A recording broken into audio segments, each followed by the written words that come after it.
guys, Corey here. This video is specifically for judges and volunteers. There's a handful of things I want to go over with you. Okay, so I'm sending out an email in the morning, Tuesday morning, to anyone who has inquired about judging or volunteering. And I say judging, volunteering because if you're not comfortable with judging, actually looking at movement, counting reps, then we will have things for the volunteers to do. Moving equipment on and off of the floor, changing weight on bars. We're going to have a trail run that's almost a mile, and we're going to need volunteers at different points throughout that. So there will be things for you to do, even if you're not comfortable with being an actual judge. Throughout the week, we will be sending out some other video standards of anything we feel is very important for you to know per a movement in the workout. Now, some of these things we don't necessarily feel that we have to shoot a individual standards video for. For example, a barbell movement that's going overhead. You know that it's supposed to be locked out and they're supposed to stand up all the way, so that should be common. We are going to go over one thing in relation to the push jerk here in a moment. Toes to bar. Your toes touch the bar. Burpees. Your chest touches the ground. You jump.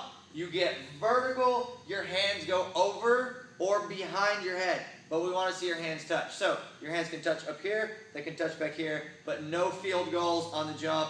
No half bent lean on the jump there. Okay, so use common sense and your best judgment. We do these movements on a daily basis in the gym, as do you. That's why we're having you help us judge. So don't let somebody get away with something that looks abnormal to common movement.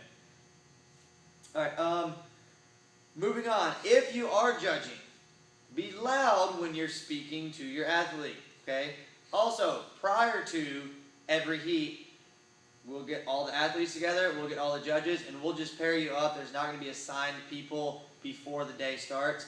So once you're paired up with an athlete, you can ask them things like, hey, so-and-so, do you want me to count every single rep out loud? Do you want me to tell you on the fives? Do you want me to just tell you on no reps? Whatever they like. If they don't have any preference, just count to them one rep at a time, all right? Don't yell so loud that everyone in the room can hear you, because then that messes up other people's counting and whatnot. All right, so be smart on that. Also, introduce yourself. Be friendly. I don't want anybody judging me if I'm working out. That's not nice. They never told me their name. They're very quiet. They're not vocal. All right, so don't be that person. Just be personable, friendly. State your name. Ask them theirs. Other things. So, Saturday, December 7th, a few days away. If you're able to show up at 8 a.m., that's when we would like you here. That's where we're going to be setting up, getting everything finalized last minute, as well as the night before. We'll be doing stuff, but we won't need you here for that. So morning up, 8 o'clock, kicking off the first workout at 9. Now, if you can't show up at 9, get here when you can, at least by noon. So the people who've been judging all morning, by noon, if we get some other folks that show up that couldn't be here in the morning, those morning people can get a little bit of a break. You guys can fill in. And here's how we're going to do it per the movements and the workouts.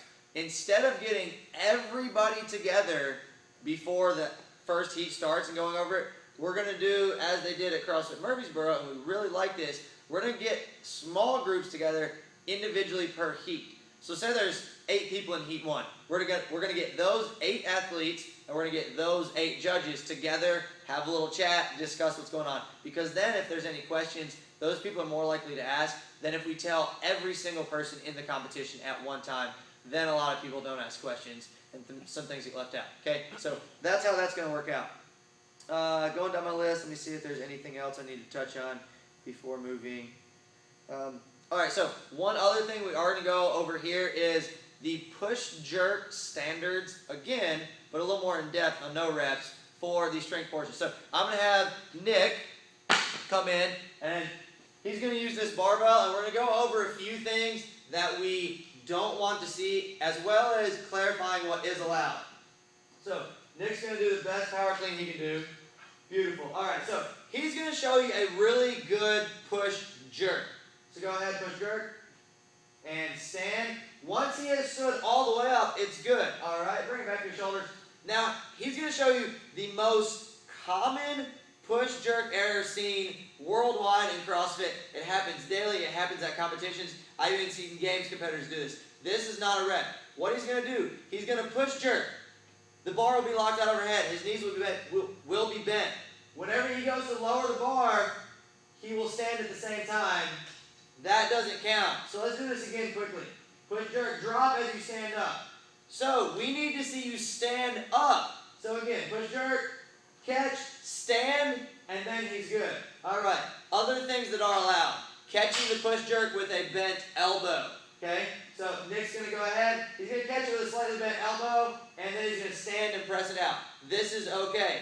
Another thing that is okay is a push press. Push press. All right, and relax.